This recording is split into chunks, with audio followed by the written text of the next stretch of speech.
siya. Nagpe-prepare na kami para sa antibiotic niya. Kaya pinakain ko siya ng kanin. Ang ulam niya po ay dinaga ko lang guys yung meat na walang asin, walang kahit ano. Dahil nga nagdudurugo ang puwit ng baby ko. Pero ngayon sa awa naman ng Diyos, wala nang pagdurugo. Pero pa rin yung kaba kasi hindi pa siya guys nagpupupo ngayon. Mula kagabing madaling araw hanggang ngayong umaga, hindi pa po siya nagpo-poop. Tabi-tabi po sa kumakain. So, iniintay ko po siyang mag-poop. Sana po. Wala nang blood. Naubos ng baby. Ubos niya. Gusto mo pa na? Ubos niya guys. Ubos niya yung kanin. Gutom na talaga to guys. You like kanin pa na? Kanin pa? Oh, naubos niya. Ang galing. Pero konti lang yung guys. Pero try. So, ayan guys. Oh, nagdagdag pa ako.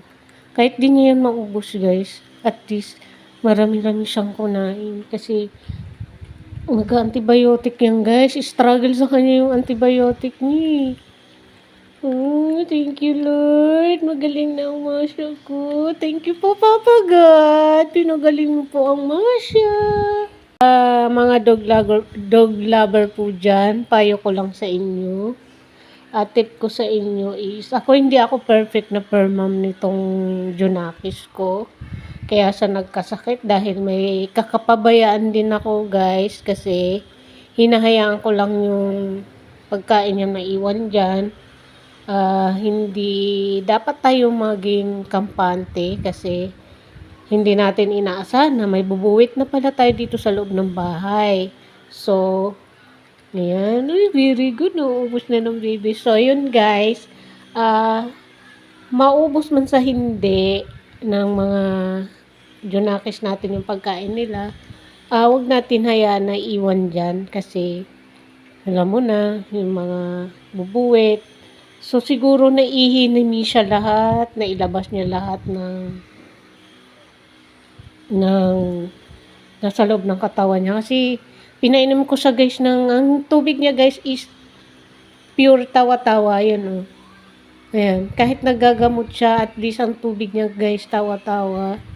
Ayan. Kaya nakatulong talaga malaki yung tawa-tawa sa kanya. Kaya, buti na lang, may tawa-tawa ako dito sa garden. Tsaka Carabao grass. Hindi Carabao grass yung very good.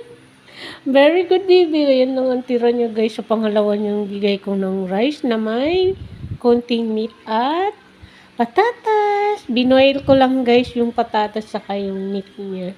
Walang kahit ano yun. Walang kahit anong timpla. Water lang talaga kasi bawal siya sa may mga timpla.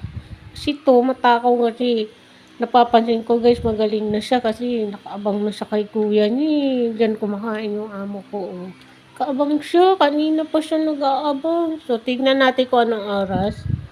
So, natapos siya ng 12:33.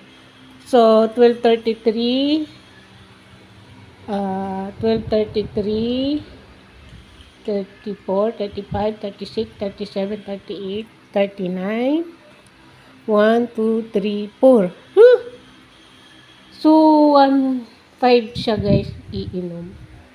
Mga 1:05 sa iinom ng kanyang antibiotic. Very good, oh, diba? Inom siya ng inom ng kanyang ano.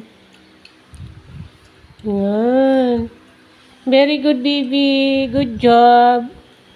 So, yun lang, guys. Kaya ingatan yung mga alaga nyo. Huwag nyo hayaan maiwan yung pagkain nila na kahit nasa loob ng bahay. Hindi natin alam kung may bubuwit tayong alaga sa loob ng bahay. Kasi delikado pala yun. So, nakakuha siya ng siguro nakain niya, guys, siguro ilang araw na yun na nakain niya. Napapansin ko sa kanya nun, eh. Matamlay na siya. So, hanggang dumating na nga isang gabi na na inatake siya na nun, na nagsusuka siya, nagtatai, nagwiwiwi na siya. Kasi nakahiga na siya dito guys sa gilid na to, wala na siyang galaw. Ano na siya, huminga pa siya pero hinang-hina siya guys. Kaya takot na takot ako nun. Mag-isa pa naman ako dito sa bahay, wala yung amo ko. Tinan mo, tuwang-tuwa na siya. Very good na yan. Okay na ikaw, baby? Naubos niya guys. So, hugasan ko na to. Hindi ko na to dito iiwan. Hugasan na natin yan. Tapos ito guys, pag dinalagay ko sa freezer, tinatakpan ko na kasi baka mapasukan ng virus. Ginaganyan ko siya. Pag dito, kasi panay lang ang inom niya. Ayan. Tuwang-tuwa ng baby.